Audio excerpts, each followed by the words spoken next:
तीन बेटियों का मायका। शांति देवी का घर एक साधारण भारतीय परिवार था। उनके घर में उनके पति राम प्रसाद, बेटा राघव और तीन बेटियां नीना, मीता और रीना रहती हैं। आज शांति देवी के घर में नीना को देखने लड़के वाले आने वाले थे। आइए आइए, आपका स्वागत है। आइए आइए, बैठिए। और बताइए, सब कुशल मंगल? बस सब भगवान की दया है। अब तो बेटे का घर बस जाए, बस यही उम्मीद लेकर आपके घर आए हैं। हाँ, भगवान का दिया सब कुछ है हमारे पास। अब एक संस्कारी बहू आ जाए घर में। हमारी नीना तो लाखों में एक है। ऐसा कहकर शांति देवी नीना को आवाज लगाती है। नीना, जरा यहाँ तो आओ बेटा। नीना आती है, सबको नमस्ते कहती है और फिर सीधे ही सुशील से पूछती है, कितना कमा लेते हो तुम? देखो, मैं पहले ही बता देती हूँ, महीने के 10,000 तो मेरे ब्यूटी पार्लर में खर्च हो जाते हैं। फिर मैं कपड़े भी बस ब्रांडेड ही पहनती हूँ। सुशील और उसके घर वालों को नीना की बातें अजीब लगती है, पर सुशील फिर भी नीना की बात का जवाब देते हुए कहता है, यही कोई 40-50 हजार। अभी तो शुरू किया है ना काम। क्या 40-50 हजार? इतना कम कमाते हो और शादी करने चले आए? शादी करने की बड़ी जल्दी है तुम्हें। चुप करो नीना, ऐसे बात की जाती है क्या? नहीं पापा, ये मेरी जिंदगी का सवाल है, इसलिए मेरा बात करना बनता है। इतना कम कमाने वाला मेरे खर्चे कैसे उठाएगा? आप लोग ऐसे ही किसी भी गरीब के पल्ले तो नहीं बांध सकते मुझे। और लड़की के माँ बाप क्या सोचकर यहाँ तक आ गए? बस लड़का जवान हो गया और आ गए शादी करने। हैसियत देखिए अपनी। अब नीना ने हद पार कर दी थी। गंगा देवी और महादेव बहुत गुस्सा हो जाते हैं और कहते हैं, तुम्हारे जैसी बड़बोली बहू हमें भी नहीं चाहिए। राम प्रसाद जी, आपने बहुत खातिरदारी कर दी। इतना अपमान अब हजम नहीं हो रहा, चलते हैं हम। इतना अच्छा रिश्ता था, उसे भी इस तरह बेइज्जत करके भगा दिया। आखिर चाहते क्या हो तुम लोग? नीना, मीता, रीना, तुम तीनों आखिर कब तक यूं ही बैठी रहोगी? उम्र बढ़ती जा रही है और शादी का नाम तक नहीं लेती। जो भी रिश्ते आते हैं सबको रिजेक्ट कर देती हो। मोहल्ले वाले बातें बना रहे, लेकिन तुम्हारे नखरे खत्म होने का नाम नहीं लेते। देखो मम्मी, हम तभी शादी करेंगे जब कोई हमारे लायक लड़का मिलेगा। ये सब जो रिश्ते आ रहे हैं ना, इनमें से एक भी हमारे लायक नहीं है। कोई एनआरआई लड़का हो तो बताना, शादी के बाद फौरन विदेश चली जाऊंगी। ये सुनकर राम प्रसाद गुस्से में ताना देते हुए कहते हैं, अच्छा, और मीता, रीना, तुम दोनों भी बता दो, तुम्हारे लायक लड़का कैसा होना चाहिए? जो मुझसे ज्यादा सुंदर हो, मेरे मैच का हो, अमीर हो, मेरे नखरे उठा सके। मुझे तो बस फिल्मी हीरो जैसा लड़का चाहिए, एकदम शाहरुख खान जैसा। बड़ी बड़ी ख्वाहिशें और नखरे ही तुम्हारी शादी में रुकावट है। अब तक कितने अच्छे रिश्ते आए, पर तुम तीनों की वजह से कहीं बात नहीं बनी। तुम तीनों शादी करना भी चाहती हो या नहीं? मैं तो कहती हूँ पहले राघव की शादी कर देनी चाहिए। इन तीनों का तो पता नहीं कब तक यहाँ बैठी रहेंगी। राघव की भी शादी की उम्र हो गई है। पायल भी कब तक राघव के इंतजार में बैठी रहेगी? उसके घर वाले भी तो उसकी शादी के बारे में सोच रहे होंगे। मेरी शादी तभी होगी जब ये तीनों शादी करके ससुराल जाएंगी, नहीं तो पायल इनके नखरे बिल्कुल नहीं सह पाएगी। अगले दिन पार्क में राघव अपनी बचपन की दोस्त और प्यार पायल से मिलता है। पायल और राघव पार्क में लगी एक बेंच पर बैठते हैं। पायल कहती है, राघव, तुमने कुछ सोचा है शादी के बारे में? सोचना क्या है, मेरा एक ही जवाब है, मेरी तीनों बहनों की शादी हो जाए, फिर हम लोग भी शादी कर लेंगे। पर राघव, तीनों दीदी ने तो जैसे कसम खा ली है कि शादी करनी ही नहीं है। रोज नए रिश्ते आते हैं और वो रोज कमियां निकाल कर रिजेक्ट कर देती हैं। हाँ यार, समझता हूँ, उनके नखरे बढ़ते ही जा रहे हैं, पर अब मैं क्या कर सकता हूँ? तो पहले तुम अपनी शादी की बात करो ना घर वालों से। नहीं पायल, समझा करो, मैं तीनों बहनों की शादी के पहले खुद की शादी नहीं कर सकता। अरे समाज क्या कहेगा? 3-3 कमानी बहनें घर पर बैठी है और भाई चला घोड़ी चढ़ने। बहुत बातें बनेगी। देखो राघव, मेरे घर वाले मेरे लिए भी रिश्ता देख रहे हैं। अब मैं और ज्यादा दिन इंतजार नहीं कर सकती। मम्मी कहती हैं कि अगर राघव अभी शादी के लिए राजी होता है तो ठीक है, नहीं तो फिर तुम्हारी शादी जल्दी ही कहीं और कर देंगे। पायल, मुझे थोड़ा तो वक्त दो, मैं जल्दी से अपनी बहनों की शादी करवाने की कोशिश करता हूँ। ठीक है राघव, मैं तुम्हारे लिए ज्यादा से ज्यादा 1 महीना और रुक सकती हूँ। 1 महीने के बाद तुम्हें हमारे बारे में बात करनी होगी, वरना मैं चाहकर भी और नहीं रुक पाऊंगी। ठीक है पायल, मैं कुछ करता हूँ। कुछ देर पार्क में दोनों चुपचाप बैठते हैं, फिर दोनों अपने अपने घर आ जाते हैं। अब राघव रोज नए नए लड़कों की फोटो और बायोडेटा अपनी बहनों को दिखाता है और उसकी बहनें रोज कमी निकालकर रिजेक्ट कर देती हैं। देखो नीना, ये लड़का कितना हैंडसम है, पूरे 1 लाख रुपए की सैलरी है इसकी। दिखने में कुछ खास नहीं है, इतना लंबा मुंह और आंखें छोटी, नहीं, मैं इससे शादी नहीं कर सकती। फिर राघव मीता के पास एक लड़के का बायोडेटा और फोटो लेकर जाता है। मीता, तेरे लिए NRI ढूंढ कर लाया हूँ, बायोडेटा देख इसका, पढ़ा लिखा भी है। नहीं राघव, ये मेरे टाइप का नहीं है, ये दुबई रहता है, मुझे लंदन जाना है ना, मुझे इससे शादी नहीं करनी। अगले दिन राघव रीना के लिए एक रिश्ता लाता है। रीना, ये देख, तेरे लिए एक रिश्ता आया है, लड़का कितना सुंदर है, बिल्कुल हीरो लगता है ना। ये कहकर राघव रीना के सामने फोटो रखता है। रीना एक नजर देखकर कहती है, इतना भी कुछ खास नहीं है, इसके बाल ना बिल्कुल भी हीरो जैसे लहराते हुए नहीं है, हाइट भी कम ही लगती है, कुछ अच्छा हो तो दिखाओ ना मुझे। अरे तू क्या शोरूम से कपड़े खरीद रही है जो इतने नखरे करी है? और अगर लड़की की हाइट कम है तो तू कौन सी नारियल का पेड़ है, तेरी हाइट के हिसाब से तो सही है, ऐसा तो तेरी शादी होने से रही। तो ना हो शादी, मुझे क्या, शादी करूंगी तो अपने पसंद के लड़के से, वरना ये जिंदगी भी बुरी नहीं है। और रीना उठकर जाने लगती है। अरे रीना सुन तो। नहीं, मैंने कह दिया ना, मैं इससे शादी नहीं करूंगी, मतलब नहीं करूंगी। ये कहकर रीना चली जाती है। अब तो ये रोज का सिलसिला बन गया था, रोज रिश्ते आते, रोज कुछ न कुछ कहकर तीनों बहनें शादी के लिए मना कर देती। एक दिन परेशान होकर राघव अपनी माँ से कहता है, मम्मी आप इनको समझाती क्यों नहीं? हर एक लड़के में कमी निकालकर रिजेक्ट कर देते हैं ये लोग, आखिर कब तक ऐसे चलेगा? इन्हें शादी करनी भी है या नहीं? अरे बेटा, मैं तो समझा समझा कर थक गई हूँ, पर ये तीनों ढीठ हो गई है बिल्कुल। मुझे तो लगता है ये इस घर से जाना ही नहीं चाहती। मम्मी ये बात ठीक नहीं है, समाज क्या कहेगा? कब तक इन्हें कंवारी घर पर बिठाकर रखेंगे? अब तो पायल के घर वाले भी उसके लिए रिश्ता देखने लगे, इनकी वजह से मैं और पायल भी शादी नहीं कर पा रहे। तभी राघव और शांति देवी की बातें तीनों बहनें सुन लेती हैं और कहती हैं, मम्मी क्या अब हम आप सब पर बोझ बन गए हैं? अगर ऐसी ही बात है तो हमसे क्या पूछना, किसी भी अरे गरे के साथ बांध दो हमें। राघव, आपसे ये उम्मीद नहीं थी, आप तो बस हमें निकालना चाहते हैं। आप लोग हम बहनों से प्यार ही नहीं करते, आपको बस अपनी शादी की पड़ी है, इसलिए बस किसी भी तरह विदा करना चाहते हैं हमें। ऐसी बात नहीं है बेटा, हर चीज का एक सही समय होता है। अब तुम्हारी उम्र हो चुकी है शादी की, ये घर तो हमेशा तुम्हारा ही रहेगा, पर शादी तो करनी होगी ना। शादी करनी होगी इसका क्या मतलब? किसी से भी शादी कर ले क्या? हमारी जिंदगी का सवाल है, हमें पसंद आएगा तो जरूर करेंगे, रिश्ता तो मिले हमारे लायक। ये कहकर तीनों बहनें गुस्से में वहां से चली जाती है। तभी राघव का फोन बजता है। फोन पायल का था। हाँ पायल बोलो। राघव, मुझे तुमसे एक जरूरी बात करनी है। अब क्या हुआ? मेरी मम्मी मेरे लिए रिश्ते देख रही हैं और इस बार वो बहुत सीरियस है। उन्होंने कह दिया कि अगर तुमने घर वालों से शादी की बात नहीं की तो वो जबरदस्ती मेरी शादी कहीं और करवा देंगी। अरे लेकिन तुमने उन्हें कहा ना कि मैं अपनी बहनों के लिए रुका हूं। बताया था, लेकिन उन्होंने कहा कि तुम पहले आकर बात करो, अगर तुम उनसे नहीं मिले तो वो रिश्ता पक्का कर देंगी। ठीक है, मैं कल आ जाऊंगा। अगले दिन राघव पायल के घर पहुंचता है। पायल की मम्मी सुनीता देवी एक समझदार महिला है। पायल उन्हें राघव से मिलवाती है। मम्मी, ये राघव है। पायल ने तुम्हारे बारे में बहुत कुछ बताया है बेटा। जी आंटी।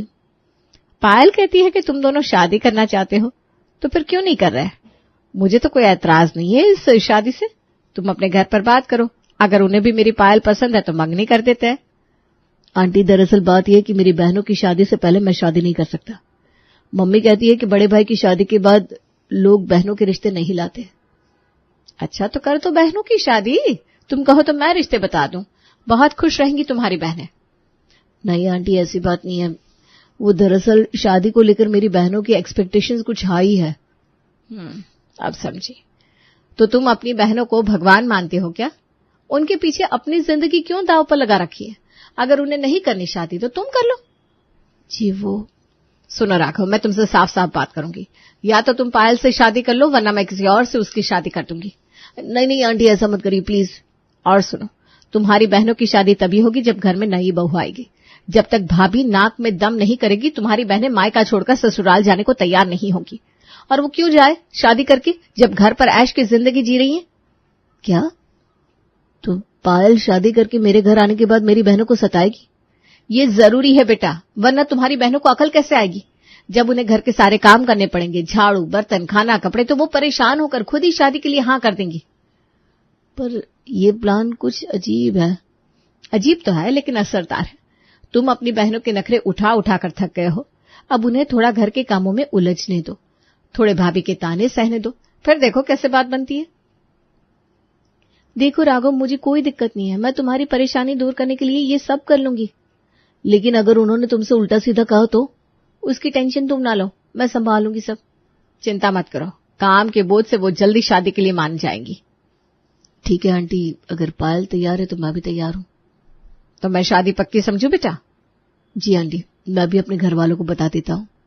घर आकर राघव अपने घर वालों से बात करने के लिए उन्हें हॉल में बुलाता है। माहौल थोड़ा गंभीर है। राघव कहता है, सुनिए सब लोग, मुझे एक जरूरी बात करनी है। क्या हुआ बेटा, कोई परेशानी है क्या? नहीं पापा, मैंने तय कर लिया है कि मैं पायल से शादी करूंगा। वाह, ये अचानक कैसे हुआ? मैंने सोचा था तुम तीनों की शादी के बाद ही अपनी शादी के बारे में सोचूंगा, पर तुम्हें तो तुम्हारे लायक कोई मिलता नहीं, तो मैं कब तक कमारा बैठा रहूं। फिर पायल पर भी फैमिली प्रेशर था, तो सोचा क्यों ना मैं और पायल ही पहले शादी कर ले। ये तुमने बिल्कुल सही सोचा बेटा, तुम्हारी भी शादी की उम्र हो चुकी है, इनके लिए अपनी जिंदगी क्यों खराब करोगे तुम? राघव, ये तो बहुत खुशी की बात है। मैं तो आज से ही शॉपिंग शुरू कर दूंगी। अरे भाई, मेरे भाई की शादी है, मेरा सजना संवरना तो बनता है। पर क्या पायल यहाँ एडजस्ट कर पाएगी? अरे हाँ हाँ, सब एडजस्ट हो जाएगा। देखो, मुझे लगता है कि अब घर में एक नई बहू आनी चाहिए, सब मिलकर खुश रहेंगे। ये तो बहुत अच्छी बात है, कम से कम घर में बहू तो आएगी। बेटियां तो शादी करने से रही, दामाद का मुंह तो देख नहीं सकते हम। और घर में सब खुशी खुशी शादी की तैयारियों में जुट जाते हैं। कुछ दिन बाद राघव और पायल की शादी बड़े धूमधाम से हो जाती है। पायल का गृह प्रवेश होता है। अगले सुबह पायल घर में सफाई कर रही थी। वो नीना को आवाज लगाती है, नीना दीदी, मैं सफाई कर रही हूँ, आप नाश्ता बना दीजिए। मैं क्यों बनाऊं, मुझे नींद आ रही है, जब नाश्ता बन जाए तो बुला लेना। दीदी, ये कोई होटल नहीं है जहां बेड टी और ब्रेकफास्ट इन बेड मिलेगा। आप भी घर के सदस्य हैं, थोड़ा काम तो करना ही पड़ेगा। तुम्हें बड़ा पता है, घर के सदस्य हैं तो काम करना पड़ेगा। हम तो हमेशा से ऐसे ही रहते आए हैं, तुम्हारे आने से इस घर के नियम नहीं बदलेंगे। वो क्या है ना दीदी, अब इस घर में किसी को तो समझदार बनना ही पड़ेगा। चलिए उठिए, वरना सुबह का नाश्ता अब सीधा शाम को ही मिलेगा। मुझे और भी बहुत काम है, नाश्ता तो आपको ही बनाना पड़ेगा। हद हो गई है, आराम से सो भी नहीं सकते अब। कल की आई हमें पढ़ा रही है। नीना बेमन से उठकर रसोई में चली जाती है। पायल अब मीता की तरफ बढ़ती है। मीता दीदी, आपकी अलमारी देखकर लग रहा है कि शायद भूकंप आ गया था कल रात। अच्छा, और तुम्हें ऐसा क्यों लगता है पायल? मेरी अलमारी मैं ऐसे ही रखती हूँ, इतना टाइम नहीं है मेरे पास कि बैठकर अलमारी सजाऊं। हाँ हाँ, पता है, बहुत बिजी रहती हैं आप शॉपिंग करने में और पूरा दिन सहेलियों से फोन पर गप्पे लड़ाने में। अरे तुम्हें क्यों जलन हो रही है? आज तक किसी ने कुछ नहीं कहा मुझे। आज तक नहीं कहा, तभी तो ये हाल है, पर अब मैं आ गई हूं ना, अब सब ठीक हो जाएगा। चुपचाप जाके अलमारी जमाइए अपनी, चलिए। अरे मुझे अभी शॉपिंग पर जाना है। हाँ, पर आप घर से बाहर तभी जा सकती हैं जब अलमारी ठीक होगी। ऐसा कहकर पायल अलमारी से सारे कपड़े निकालकर मीता के बिस्तर पर डाल देती है। ये देखकर मीता गुस्से में कहती है, हद हो गई, कल की आई बहू हम पर हुक्म चला रही है, अब क्या इसके ऑर्डर मानने होंगे? मीता बड़बड़ाती हुई अलमारी ठीक करने लगती है और अब पायल रीना की तरफ बढ़ती है। रीना दीदी, कपड़े धुलने रखे हैं, जाकर धो दीजिएगा। मैं राघव का टिफिन पैक कर रही हूँ। दिखता नहीं है क्या? मैं फैशन मैगजीन पढ़ रही हूँ, कपड़े तुम धो लो, मुझसे नहीं होगा ये सब। ये दिन भर सोफे पर पसर कर मैगजीन पढ़ने से घर नहीं चलता। सोच लीजिए, अगर आप कपड़े नहीं धोएंगे तो फिर आपको गंदे कपड़े ही पहनने होंगे। क्यों गंदे कपड़े पहनूंगी मैं? कपड़े तुम भी तो धो सकती हो। मुझे और भी काम है, चुपचाप जाकर कपड़े धो दीजिए, वरना आपके कपड़े गंदे ही रहेंगे। और हाँ, अच्छे से सारे कपड़े धोना। मतलब मुझे सारे घर के कपड़े धोने हैं? जी हाँ, और अगर सारे कपड़े ठीक से नहीं धोए तो मैं आपके कपड़ों को दोबारा गंदा कर दूंगी, याद रखना मेरी बात। एक बात बताओ, तुम राघव से शादी करके इसीलिए आई थी ताकि हमारी नाक में दम कर सको? रीना भी बड़बड़ाते हुए कपड़े धोने चली जाती है। पायल तीनों बहनों से सारे काम करवाने लगती है। वो खुद रसोई में हल्का काम करती है और बहनों से साफ सफाई करवा लेती है। बहनें थक कर चूर हो जाती हैं। दिन भर काम करके उनकी हालत गधे जैसी हो जाती है। ऐसे ही कुछ दिन बीतते हैं और घर की तीनों बेटियों का अब घर का काम कर करके बुरा हाल है। एक दिन मीता कहती है, मुझे मार्केट जाना है राघव, मुझे कुछ पैसे दो। कितने पैसे चाहिए तुम्हें? 15,000 दे दो, शॉपिंग हो जाएगी। तभी पायल वहां आती है और कहती है, कोई जरूरत नहीं इन्हें पैसे देने की, कपड़े और गहनों से इनकी पूरी अलमारी भरी पड़ी है। अब शादी करके अगले घर जाए तब करे शॉपिंग। उड़ाए अपने पति के पैसे, हमें क्या। मेरे पति की जेब का हाल बेहाल नहीं करने दूंगी मैं। पायल ऐसे क्यों बोल रही हो? मुझे हमेशा राघव ही पैसे देते आया है शॉपिंग के लिए। देते होंगे, पर अब ये सब नहीं चलेगा। अब हमारा भी परिवार बढ़ेगा, खर्चे बढ़ेंगे, सेविंग्स भी तो करनी होगी ना। यूं आप पर सब कुछ लुटा देंगे तो बचत कैसे होगी?